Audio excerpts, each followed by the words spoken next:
Yungeen Ace has long been known in Jacksonville. We are consistently monitoring those groups. We have people that are always watching them. I won't speak to the chief's investigation. That's up to TPD. We don't have an investigation on him right now, but he can't move around in Jacksonville without us knowing about it. And that's for the betterment of our community. The Jacksonville police have now called out Yungeen Ace. Sheriff T.K. Waters issued a PSA for Yungeen Ace and his crew after Julio Foolio's hitters were arrested. The sheriff then provided further details about Yungeen Ace, mentioning the rise of drill rap in Jacksonville. He pointed out that drill rap, which was originally associated with Chicago, is now making its way to Jacksonville as well.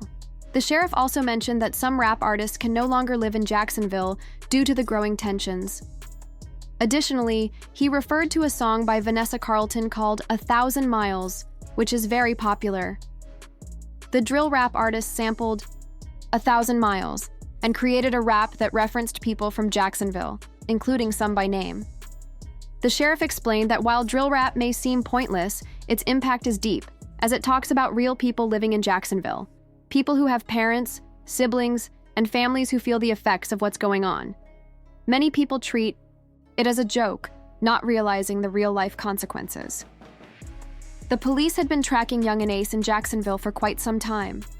Recently, 5 people were arrested in connection to the attack on Julio Foolio, and they revealed that Young and Ace allegedly hired them as hitmen.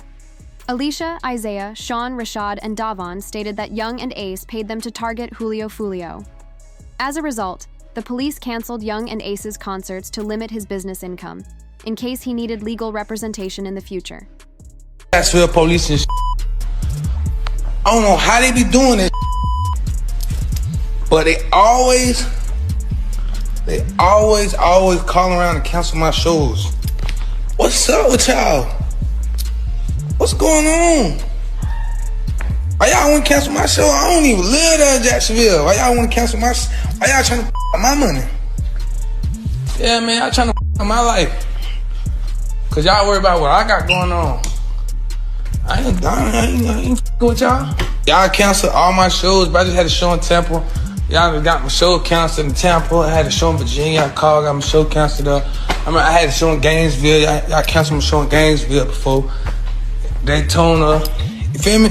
Like, what's really going on? But there was a specific reason behind all of this. Everything came to light because of a leaked video in which a Jacksonville rapper confessed that the decision to target Julio Foolio was made in exchange for a $10,000 bounty put on his head by Yungeen Ace.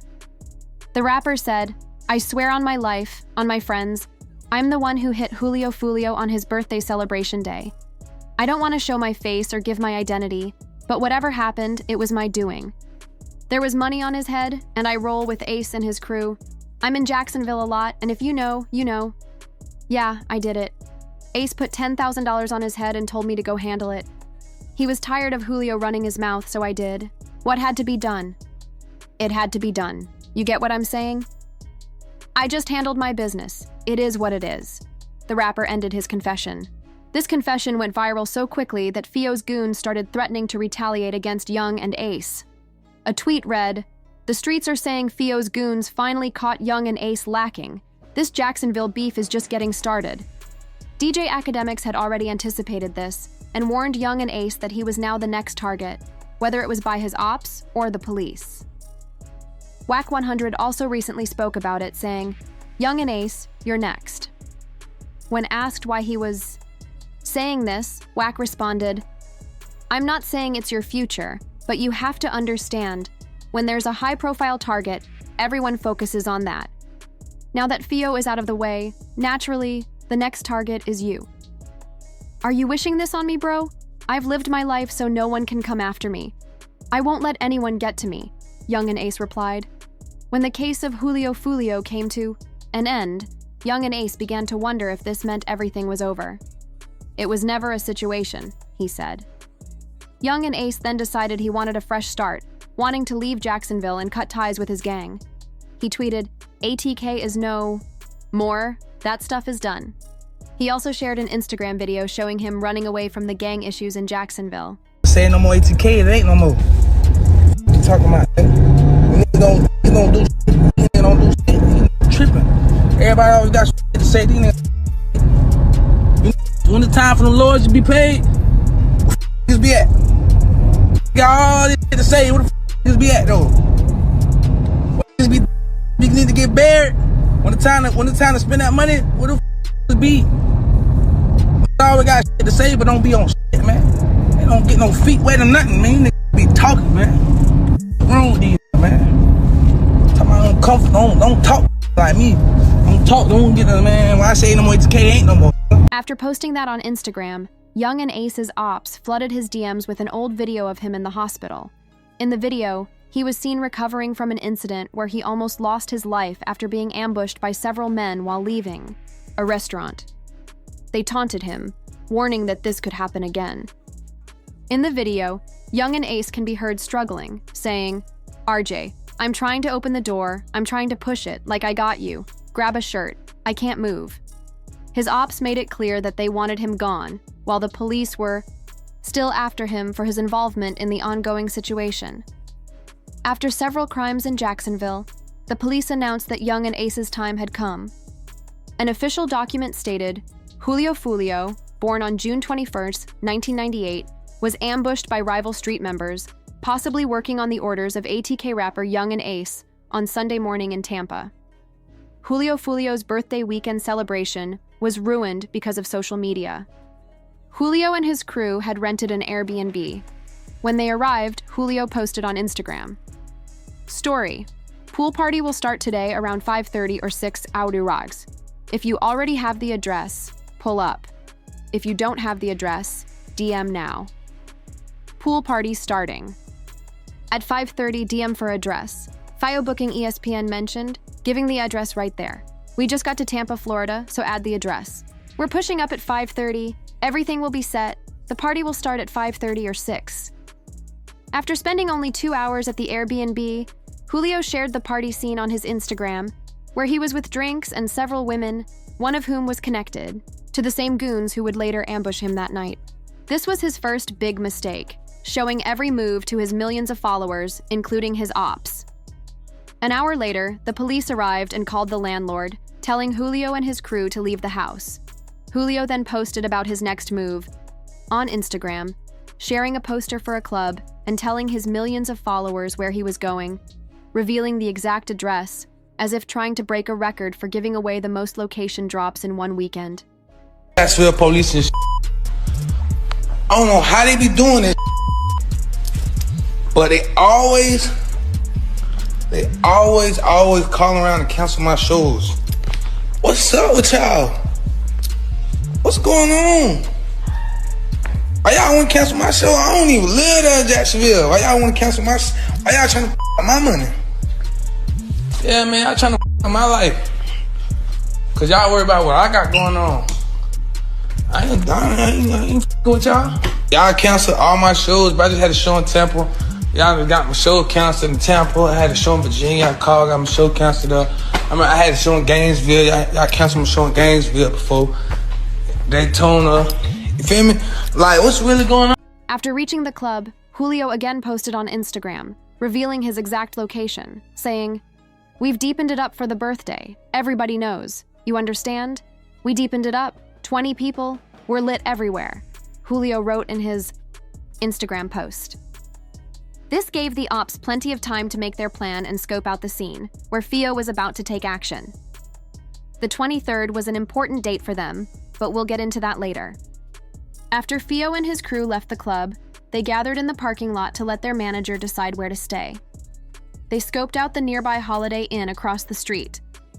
Everyone drove toward the Holiday Inn. When they arrived, sources say everything was completely silent. Julio and his 12 gang members were sitting in the parking lot, all leaning on the hoods of their cars. Everything was silent until rival cars, filled with street members, started to arrive on the street and turn into the hotel entrance. They were ready with firearms, but then 3 members came out from nearby bushes, and their job was to locate Julio Foolio. Once they located Julio, you can easily guess what their next move was. This was clear retaliation against Foolio, especially on the 23rd, when FIO had dropped his hit track, When I See You. In this track, FIO mocked Yungeen Ace, making fun of the deaths of his brothers. In the lyrics, Fio rapped, "He went out on his birthday, hit 4 times, 3 were done the worst way. He kept dissing me, and now we're hitting on the 23rd. Now, on Fio's birthday, the same goons hit 4 people on the 23rd, exactly as Fio had said in his track. Yungeen Ace, after Foolio's passing, released a new song in which he rapped, 4 in the car, 1 of them gone, 3 got hit. This was a response to Fio's track, When I See You, though the numbers differed, and it was clear that Yungeen Ace's crew retaliated 6 hours later. After this incident, Yungeen Ace dropped his diss track, Do It, directly addressing Julio's passing. During this time, Yungeen Ace's right-hand man was also involved in another incident. Yungeen Ace shared an old tweet by King Von on his Instagram that said, "Game over, we won, stupid." But the story doesn't stop here, as the police now discovered the real reason why Yungeen Ace targeted Julio Foolio. According to official police records, about a month before Fio's passing, Julio had given an interview where he talked about the Jacksonville beef. In that interview, Julio revealed that both groups were planning to release a song to stop the crimes between them. The pool party start today at 5, 6 o'clock. If you already got the address, pull up, man. You got the address, pull up. If you need the address, DM me right now. The pool party start at 5, 6 o'clock. DM me for the address or DM Julio booking ESPN. I'm gonna put it right here. We just got here, bruh. You got to add it. You got to add it, man. Push up. We just got to this bit. Tampa, Florida, man. You already got to add it to the pool party. Push up at 5:30, man. Push up at 5:30, man. We finna get everything right. Push up at 5:30, 6 o'clock, man. This situation upset many people because it seemed like the entire conflict could have been avoided. However, some rappers in the industry believe that Yungeen Ace was just pretending to want to end the beef in Jacksonville to get Julio to lower his guard. This seems reasonable, especially considering Foolio's actions on Instagram that day. This situation also caught the attention of Charleston White, who was asked by people, "What do you think about this?" Charleston White responded, "All I'm gonna say is these people work hard to lose their lives, and they hear this, and goddamn it, living like this and acting gangster isn't worth it. Nobody should be sad about what happened to Julio Foolio," he continued. "One thing we know for sure is that he didn't go to heaven. Nah, he ain't in heaven. But listen, he had all the time in the world to apologize to those people. He was out here rapping at the graveyard, making people's mamas cry. Some folks are relieved, wiping their foreheads, saying, 'Oh Lord, thank you,' while others are crying, saying, 'We gonna miss him.' But the very next day, the truth eventually came out, revealing that all of this stemmed from the passing of Yungeen Ace's best friend, ATK MyJ. Did you know that in April 2022, officers saw Julio Foolio driving a Dodge Durango with illegal window tint? They pulled Fio over to ask some questions, but things quickly got strange when a prosecutor showed up. The prosecutor even searched Foolio's vehicle illegally and then identified himself to the officers. After they learned who Fio was, he was taken into the police patrol car and questioned about the passing of ATK MIJ. All right, so I didn't want to bring it up. I know you're going to be upset. Mitch, I just want to talk to you real quick about Mitch. Hold on, how long's this gonna take? Not that long, depends on you. They just want to ask you what you know about Mitch, one of the detectives said. Once Fio was taken into the car, he knew he'd be questioned. He was quickly taken for interrogation. "You used to come to my mom's house. I used to go in the car. You'd come over, you know what I'm saying, support." What type of work do you do? "An artist. You're an artist, okay?" "As far as Mitch goes, what are you hearing?" the detective asked. Fio responded, "No, really. I was in Miami when I heard the news. You know what I'm saying? I was down there, making music, and I saw the posts on Instagram. Mitch. Everybody was talking about Mitch." The detectives then started looking into who Fio was to ATK Mitch and how they knew each other, while also asking where Fio was when ATK Mitch sadly passed. "Away," the detective continued. "All right, the reason I'm here is I'm leading your friend's case. You didn't have a..." The detective continued. "Your friend that recently got killed. A lot of friends that..." "Recently, Mitch?" "Oh yeah. I'm leading that case. I don't know how close you guys were. Can you kind of give me a rundown on your relationship? When did you meet? How long have you been partners or whatever? Despite the detectives probing, they still had nothing concrete on Fio, but they had a hunch he might be involved with Mitch. They kept fishing for any information they could get, but Fio remained firm, continuously telling the detectives that he didn't know anything. Guys, if you may know or hear something, the detective pressed further. It'd be helpful if you knew something, because if you knew his mom, you could sit up there and call his mom. I'm pretty sure you'd want her to have some answers as well. Fio responded, "My little brother. I don't know who did it, I ain't. That's what I'm saying. You'll never know. You know what I'm saying? I don't know, I just heard they said my little brother got, I'm in my... At the time though, you ain't tired of that, man." While Fio was shutting down any involvement with Mitch's passing, the detectives then shifted their focus. They asked him, "Why is your music related to so much crime?" The detectives were clearly growing frustrated as Fio continued to stay quiet. One of them asked, "Do you think that your music or the way you conduct yourself through your music had anything to do with this?" Fio responded, "No, because even before I rap, it was, you get what I'm saying? You can't just say it's my music, that's why somebody... You get what I'm saying?" The detective, still trying to dig deeper, pressed on. "Do you think it influenced someone or triggered someone? Like the way y'all been going back and forth with all this? Do you feel that way?"